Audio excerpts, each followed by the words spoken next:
Press the button. All right. Can you hear it? Perfect. Awesome. Yep, you're on. All right. Oop, really on now. Well, thanks again for having me again. I think everybody was here last time. So I'm Derrick Fritz, work for Olmsted County, housed within the Public Health Department, and also serve kind of a greater communities as well and funders as well. So we can jump ahead a couple slides here to the agenda. So as we'll talk through today, as Lonnie mentioned, I'll provide kind of a little bit of context because I know 2 weeks can be filled with a bunch of different things. So I'll just give us a little bit of background again, and then we'll talk more about that community health improvement plan side. So really what is it and what are those potential strategies that we talked about and identified, and then so only a couple minutes of presentation today, and then more of a discussion around opportunities within the faith community, within the general community as well, in terms of how to continue the conversation. So we can move forward to the acronym slide, which I believe will be one more past that. So just a reminder, I don't know, that's a little bright, the white on it. So I'll just share that the CHAP process is the Community Health Assessment and Planning process. So that is really that umbrella term for both the Community Health Needs Assessment that we talked about a couple weeks ago and the Community Health Improvement Plan that we'll talk more so about today. So the Community Health Needs Assessment, CHNA, that is really that assessment of community health. Where can we understand holistically an individual's experience around health and really our residents' health, and that's everywhere from accessing healthcare to health behaviors and really everywhere in between. So comprehensive assessment there to more of that community health improvement plan, or the CHIP, and that's what we'll talk more about today, really that we identified what the top health needs are. Where do we intervene, or what are the next steps of addressing those health needs? So we can jump to the next slide. Thanks, appreciate that. So the community health assessment and planning process, again, really is a 3-year cycle and starts at that CHNA, or that needs assessment side of assessing the health and understanding the health of our community, and then moving toward that prioritization phase. So where, obviously there's lots of opportunity within Olmsted County around health and well-being. Where are the top areas right now that we can address? And those assessment phase, and once that assessment phase is done, moves into what we'll talk about today, that improvement plan. So really a plan to address those top health needs and implement those strategies, however they look like, and then being able to evaluate and see if we've made an impact on those issues when we assess them again in the future. So we'll jump ahead to the next slide. So the Community Health Improvement Plan, we'll talk a little bit more detail here, and kind of what are the next steps of the Community Health Improvement Plan. So next slide. So I believe I mentioned last time, but our 3 community health priorities for 2021 until 2023 are mental health, financial stress, and substance use. And so we'll talk a little bit more in detail as well in a minute here. Since those challenges are so broad, we, as a CHAP process, narrowed them down a little bit. So specifically the highest areas of need within substance use here in Olmsted. What are those highest areas of needs that we in the community can work on? So we'll talk about that a little bit more in detail as well. Of what those areas, we call them the focus areas within our 3 priorities are. So we can jump to the next slide.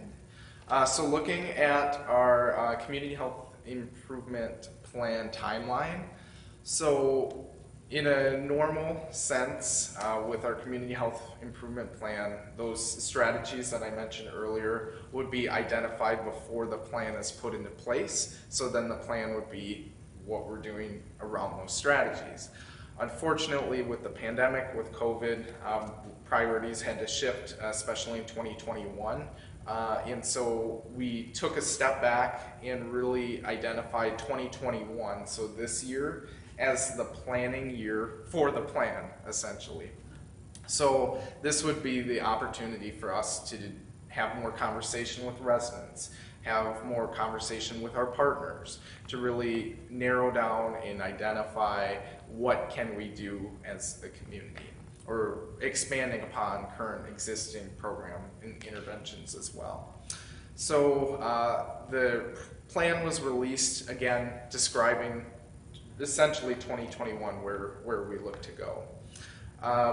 We had the data review session in April, and that was with a variety of partners from nonprofit sphere to government to healthcare, really having conversations around, as I talked about a little bit earlier, where is the data telling us within substance use, within mental health, within financial stress are the highest areas in need right now for Olmsted.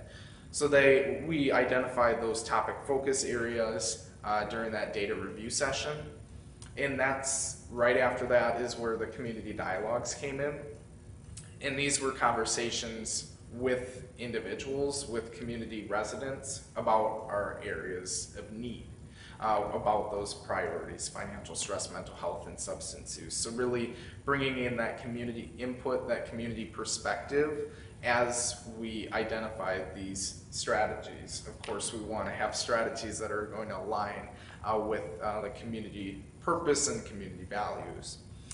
And then the strategy selection sessions occurred in August and September, and our CHAP process core group, which serves as the advisory team, so representatives from Mayo, Public Health, and Olmsted Medical Center, took a look at the recommendations that were developed during those sessions and really identified those specific strategies that we'd work on.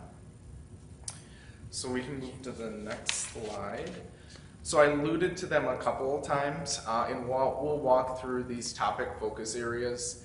So as you'll see, we'll have strategies that address or work on these particular focus areas, but these are also meant for the greater community as well. Just knowing that the CHAP process and the group is one team, I guess you can say, or one collaborative here in Olmsted County, and we have hundreds and hundreds of organizations and partners, and so the other piece of the chip puzzle, you can say, is to provide guidance to other organizations of what are areas that they can impact as well. And so this is one big recommendations that we'll share as the plan is updated later this year around these specific focus areas that were identified of highest need.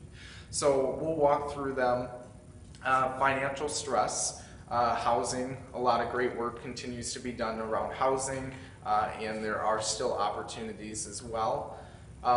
The second piece of the housing puzzle there, the most impacted by financial stress. So that was comparing various demographic characteristics with financial stress. So to see, based upon the data, who are those that are most likely to unfortunately suffer financial stress. And through the data, we noted those who rent, communities of color, young adults are among the populations that are, as identified in the data, more likely to experience financial stress. So those were the focus areas there for financial stress. Moving down, for mental health, youth suicide prevention, as well as access to mental health care, especially that access piece, narrowing it even a little bit further, access to routine or mental health care that's not a crisis. We heard through conversation that there are opportunities for crisis resources if you need to go and get mental health care right now. But if you're looking at more of the needing someone to talk to about a situation or something that's happening in your life, there needs, we heard more, and the data shows really more need in that sense. And then substance use, adolescent prescription drug misuse, and adult binge drinking are the focus areas within substance use. So again, the big key here, the purpose of the focus areas are really to narrow the scope of such broad, challenging issues and to help guide partners, the community, on areas that can be identified and addressed in their work or programs as well. Yeah. I'm not sure if I should ask my question now or it's okay? Yeah, absolutely. Okay, I'm wondering about that access to mental health care. When you look at that, and you know, so we have like one of the largest healthcare facilities, but I have heard it's really hard to get access in Mayo Clinic. Do we just not have enough providers, and is that unique to Olmsted County, or is that something that they're experiencing throughout the entire United States? Yeah, that's a great question. Really, the things that I've heard from some of our providers is really the need for providers is there in Olmsted and really throughout the country. So I think that's one of the big barriers to the access issues is trying to invest in having young professionals join the workforce of being a mental health provider so we can increase the number of providers. And the other data point that in particular that stands out is the cost of mental health care. If the insurance company doesn't cover it, or maybe they do but the copay is too expensive, then that's another access challenge.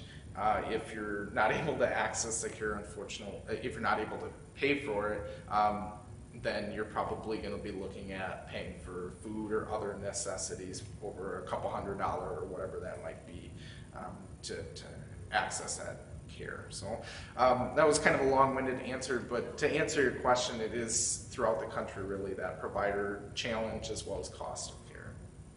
Thank you. Yeah. So we can jump to the next slide here. So just an update on the community health priorities, and I'll walk through each of these. As I mentioned, those strategy development sessions occurred in August and in September. The chat process core group that I mentioned earlier as well identified those strategies during a couple meetings in September.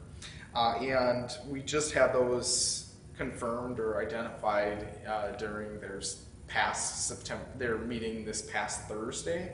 So these ideas, and so you'll essentially have that first preview of the specific strategies, and they all the work plans and partners and residents coming together to start action planning. Those will start occurring. It says October, starting this month. And then strategies will start to be implemented by early December, early 2021. So really being able to wrap up and get those work plans going, who's going to be doing what around each of these strategies, and then being able to update that, share that with the community, and get those rolling in 2022. So we can jump to the next slide. So I know this is a lot. So the top part is more of a disclaimer, just noting that they were recently identified. They were identified again on Thursday, and then the specific details, work plans, and all those collaborators are still in the process. And so more information will be shared once the plan's updated this December, and that'll be on our Olmsted County website. If you search the Olmsted County Community Health Assessment and Planning Process, there'll be information there. And that'll be shared throughout the broader community as well.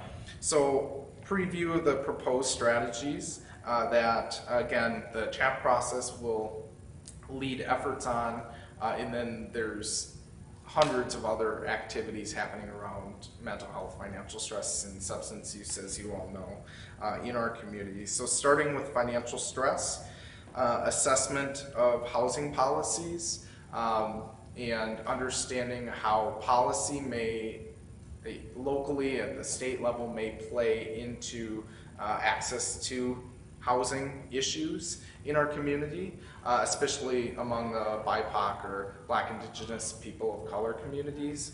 We just, through the data, noted a large disparity in white home ownership versus people of color and communities of color. So assessment of those policies that may have an influence on those disparities.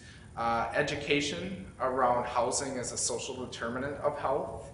And this will be really community-wide in really understanding that housing is a contributor to the individual's health. And in many cases, it's just something that an individual doesn't have control over, or has very limited control over due to a multitude of factors. With mental health, looking at expanding and working with schools on existing mental health supports and opportunities for growth as well. So this could expand everywhere from additional training opportunities to, as we talked about a little bit earlier as well, with the mental health providers and providing an opportunity for young students to learn about mental health careers around and within the mental health and allied health fields. And so that is one of our strategies here.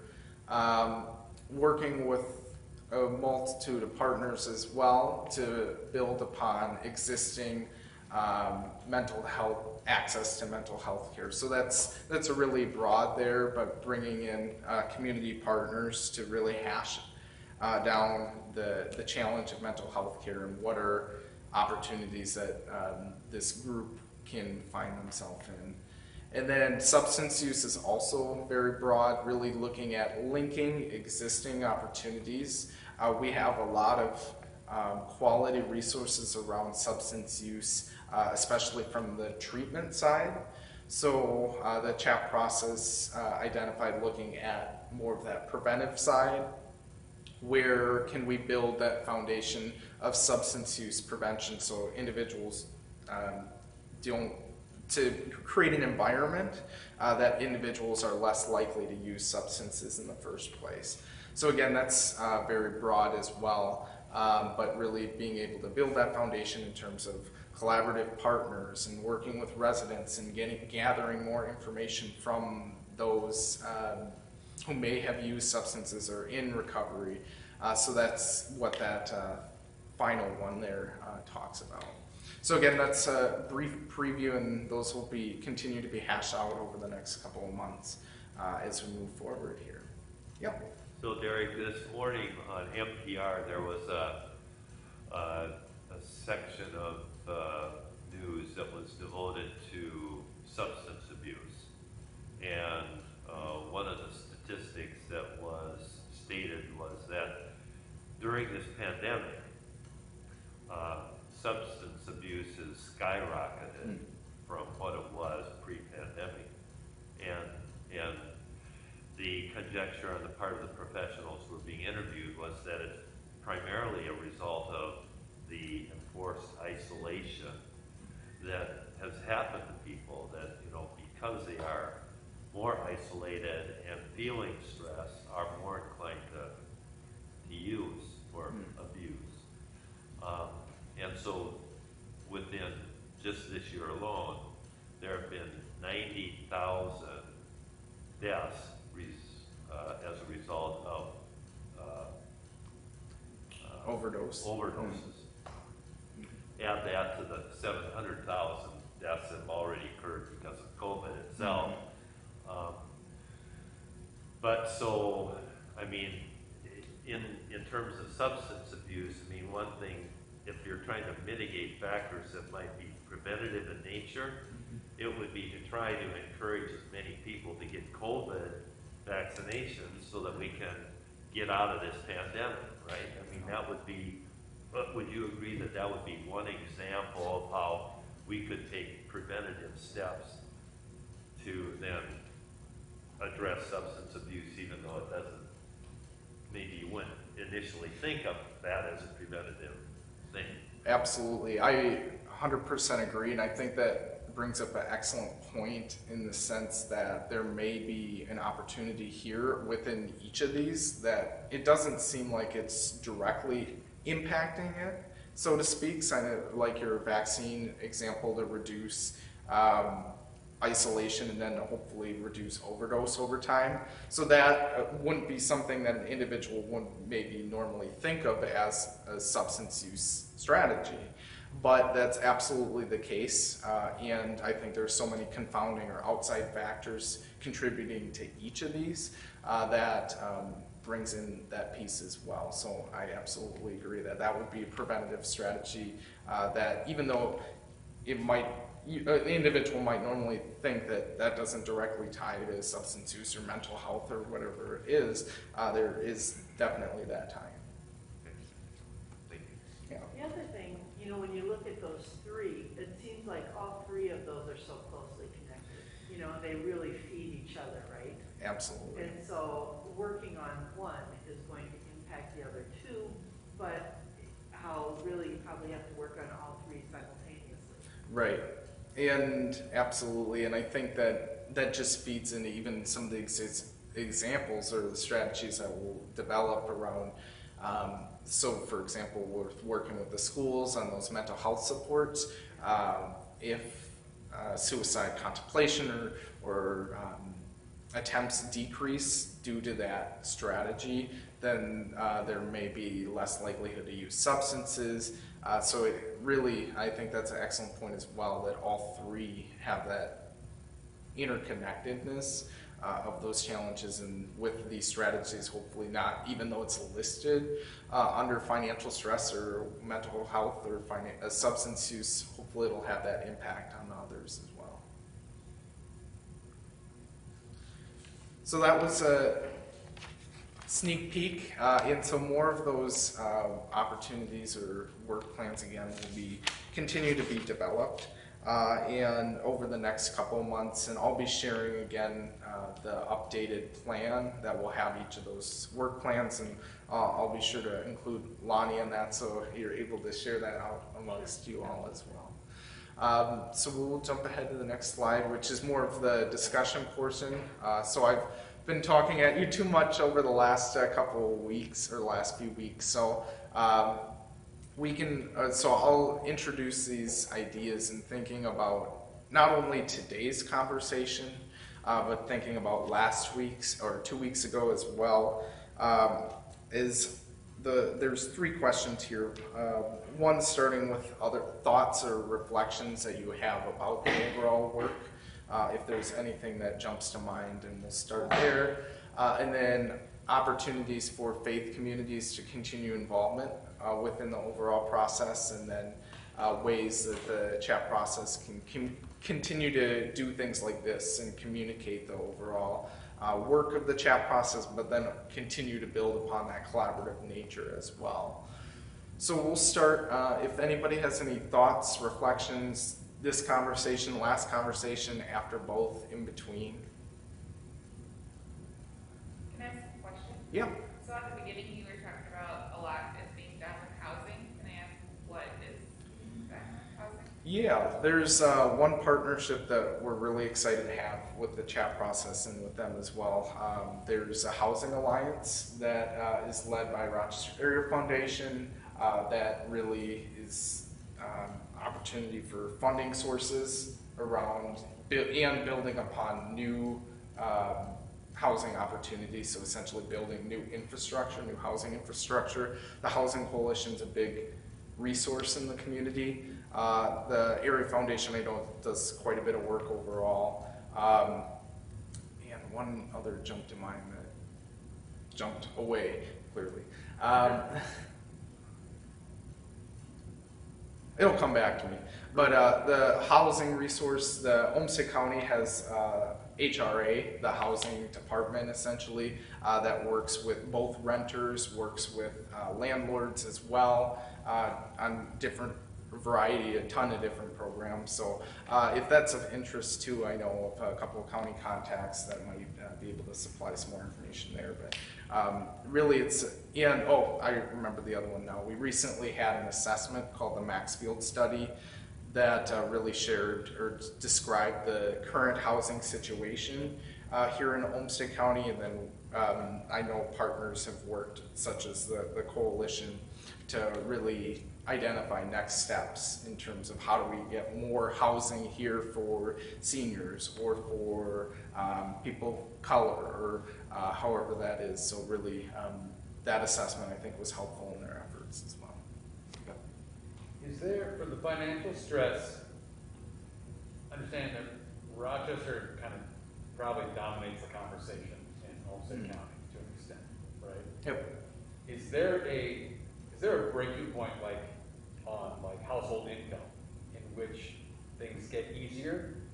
And I'm just wondering how that measures here versus in other areas of southeast Minnesota. That's a great question. I think one of the standards of household income that we've at least used here in Olmsted is $35,000 drop off. However, it's good to have that kind of standard number, but the challenge is if you have a family of 1 versus a family of 8, and depending on how many parents or partner the individual has, and then if you live in the heart of Rochester versus if you live in Chatfield or something like that, those costs contribute as well. There is a measure that we're looking at a little bit more, and we'll be looking at more in our next round of assessment, called the living wage. And so that's going to more accurately account for number of individuals in the household based upon their income.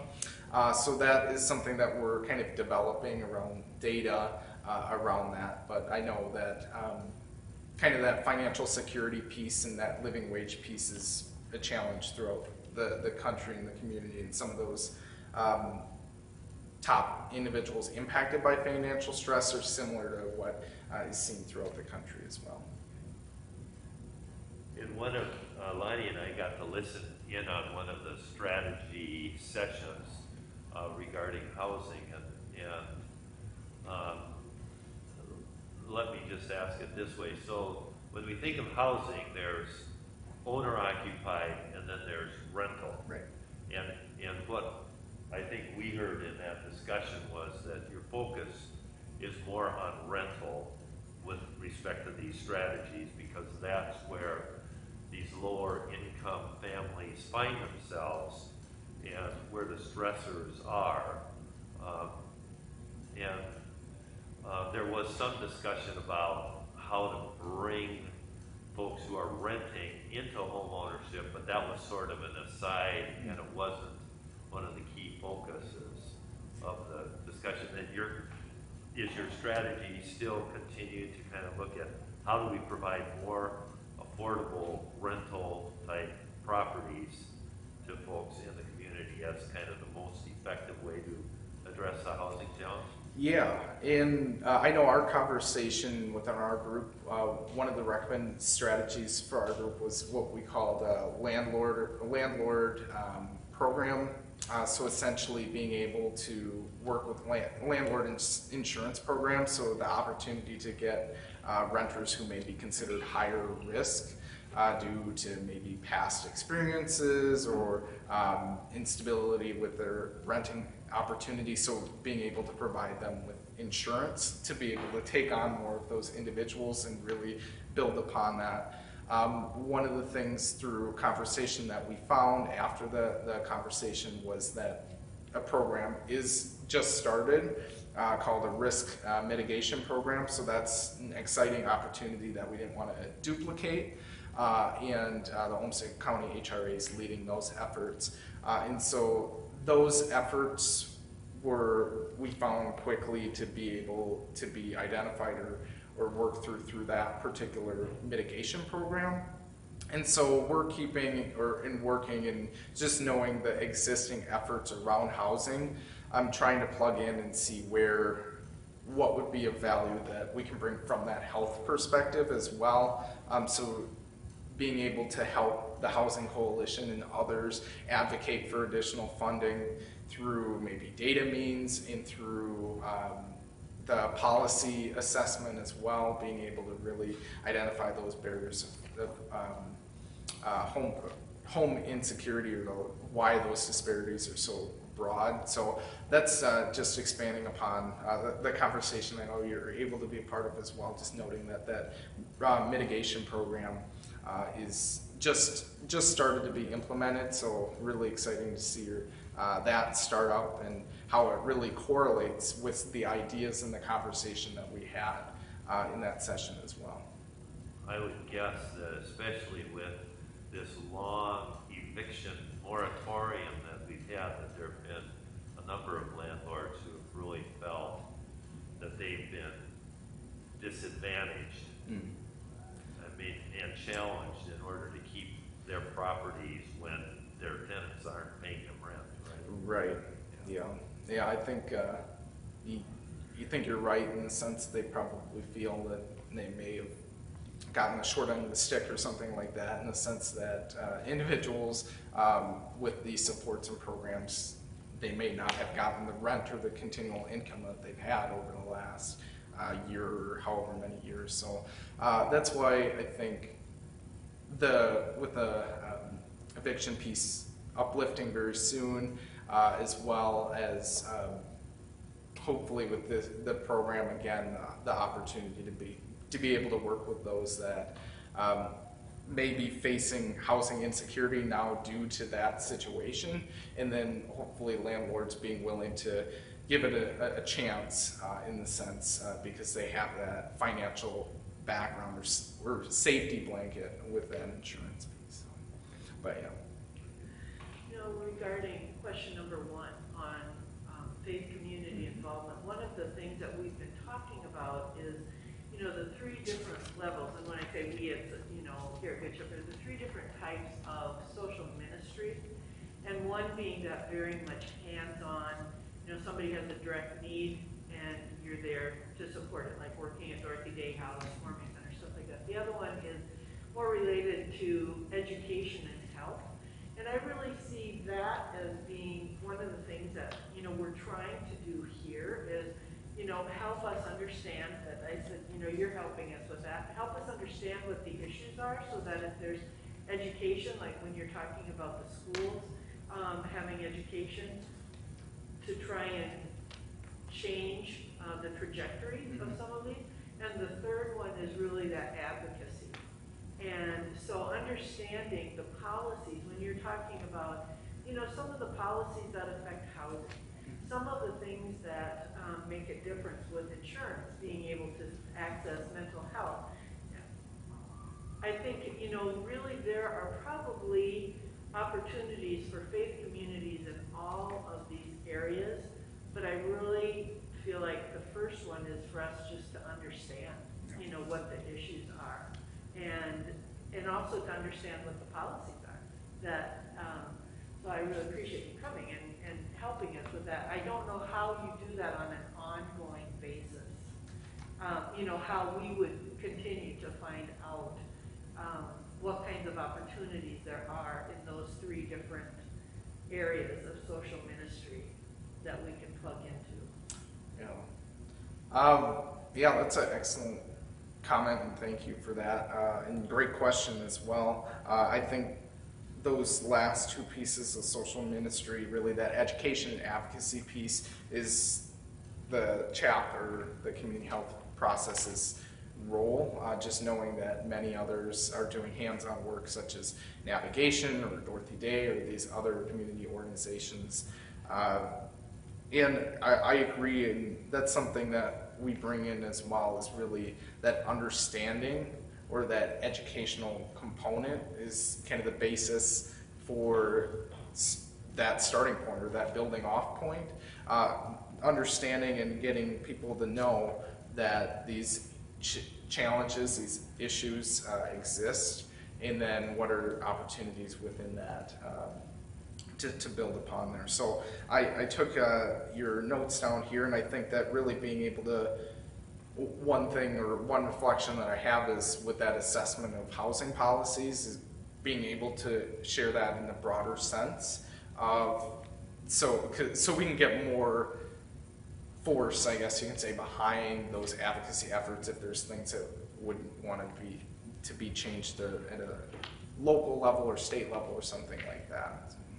Well, I think just getting the clear picture, Tim and I had mentioned when we were up at the North Shore, I had a conversation with somebody who was talking about, well, we just can't get enough workers. And there's jobs all over the place, and people just don't want to work anymore.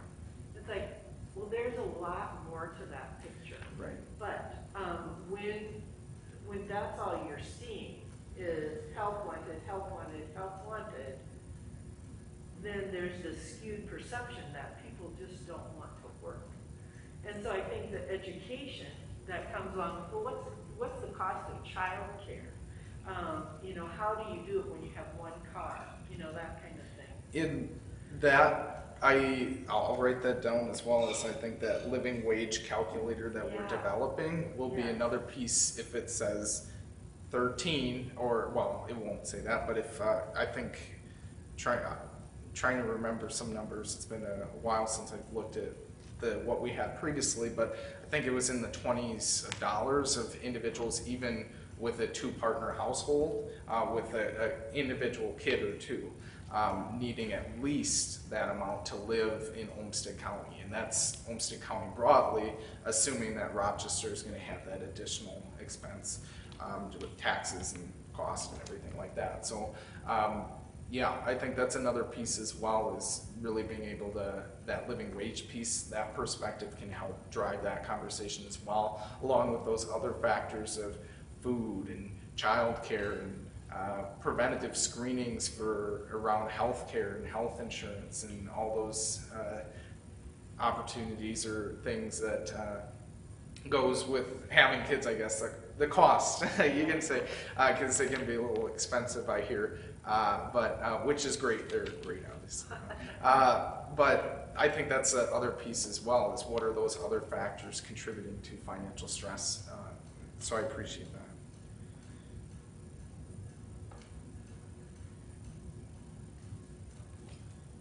Can I ask about the thought process behind, so in the substance use, the plan is a prevention system, and absolutely you have to start somewhere. What is there a response to the current, things that we can't prevent, but it's already happened, it's already the misuse, it's already the people, addiction, and the centers are full.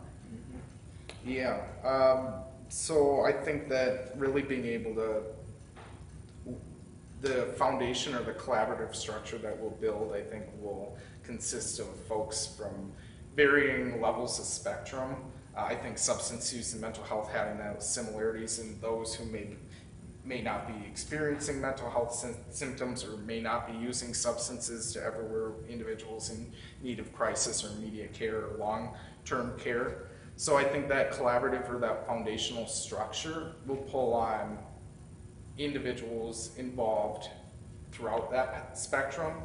So being able to bring in that perspective of those long-term providers, what are things that they envision us of, is what can individuals do from that preventative side to help them, what can they do to help us, and really being able to bring their wise experience and expertise into the conversation, since, as you know, that's such a critical piece of the puzzle. Just even though there's opportunities, I think, really throughout that continuum. So that collaborative in that structure building is an opportunity to start a little bit from scratch. I guess you can say, of course, there's existing efforts happening around there, but really to unify efforts, where can we link, align, intersect, and move forward. So, absolutely.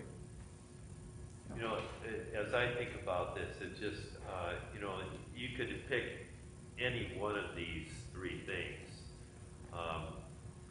but it would seem that, so let's pick on mental health and talk about, where does somebody like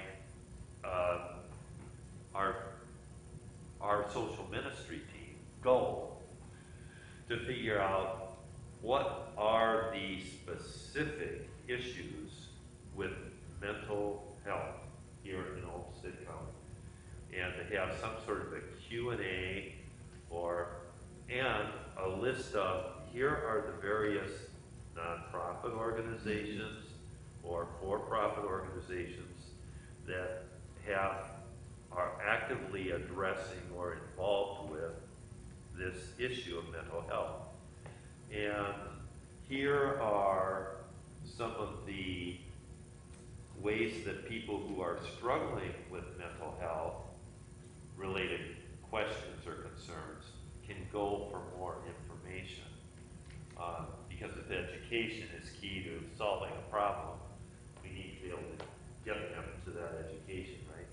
Or help them be aware of what processes can be employed to address a specific mental health Right. issue. Where are those navigators or next steps if the individual feels wherever they're at within that spectrum, if they need that crisis care, if they need ongoing care, where can they go? Who are those supports that they can go to get them the care that they need?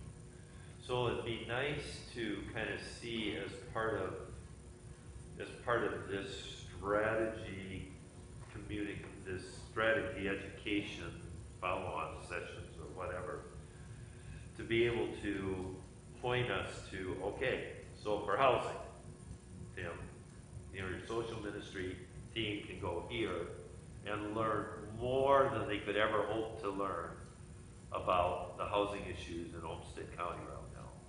And if we had even a starting point for those kinds of topics, then we could start to have conversations with some of those nonprofits or some of those providers or some of the governmental agencies or people like yourself to say, here's what we're thinking about. How might that fit? How might that either help to support or help to address some of the issues in this specific topic? And what are maybe opportunities throughout the social ministry spectrum of hands-on work if individuals want to do it, and what the congregation can do in terms of the education, advocacy, awareness piece. Right. Yeah. Well, along with that, I'm wondering, like if there's some kind of a dashboard or something that you could say, this group doesn't take insurance, or they don't take like Medicaid or things like that, and they are full. So, because one of the things that I've heard from people who are seeking mental health resources is that it's exasperating and it is exhausting when you are already in a state of crisis as a family to have to call all these different places, and many times your primary care provider is not, Mayo is really tough to get into right now. And so even if there's somebody who could be that person for them and say, I will go to this dashboard, I will check it out, and I'll make a couple phone calls, and I know it's a HIPAA deal, but you don't need to give specifics, but you could just find out, are you taking any new patients? Here is, I don't know, I'm just throwing that out there as a brainstorming thing, but I feel for these people when they are having so many sleepless nights and they're going from one to the next and getting turned down. Right. I just think, oh my gosh, that'd be exhausting. Yeah, in building upon that exhaustion on the mental health issue or experience, like if it's increased anxiety or depression thoughts, like that exhaustion of trying to find that provider just built upon the existing mental health challenge that they're having, and that's really that access to care piece is finding that. I hear from providers and all of that is that multitude of weeks at times of being able to find that individual, since it's such a specialized thing, and to be able to find that care.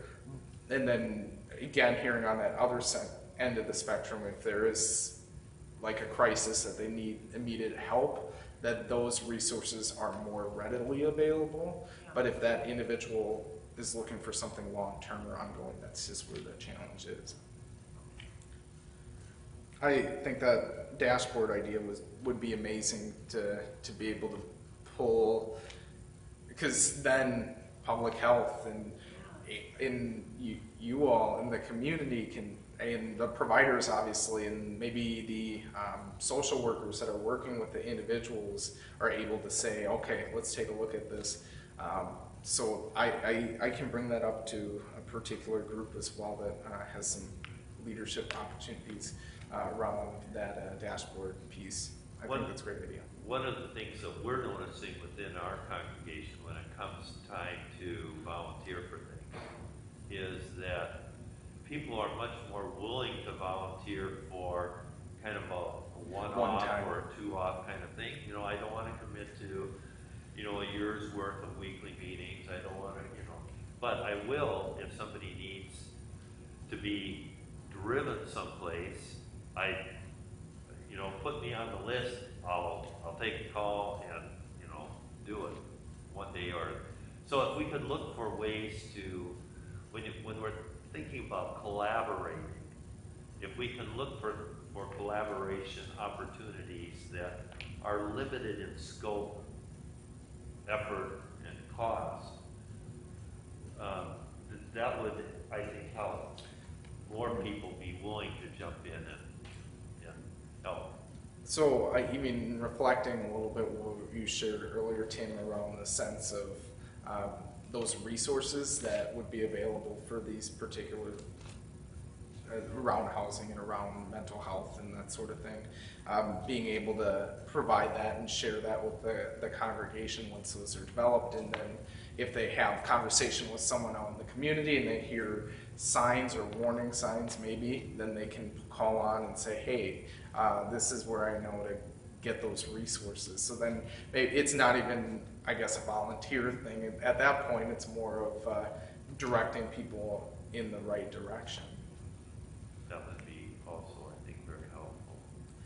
Derrick, I know we are keeping you past the 11:30 slot, and I apologize for that, but it's been really helpful. Yeah, absolutely. I'm happy to have the conversation here today, and thanks for having me over the last couple or last few weeks. So I really appreciate it. And I think I had a conversation earlier this week with Gail Olson, I believe, who she wanted to see what I was going to talk about. So it's different, so you're not getting the same thing. So I think she has some really exciting stuff up for you guys starting next week. So yeah, appreciate your time again. And thanks for the great conversation and ideas. It was awesome. Thank you. Thank you.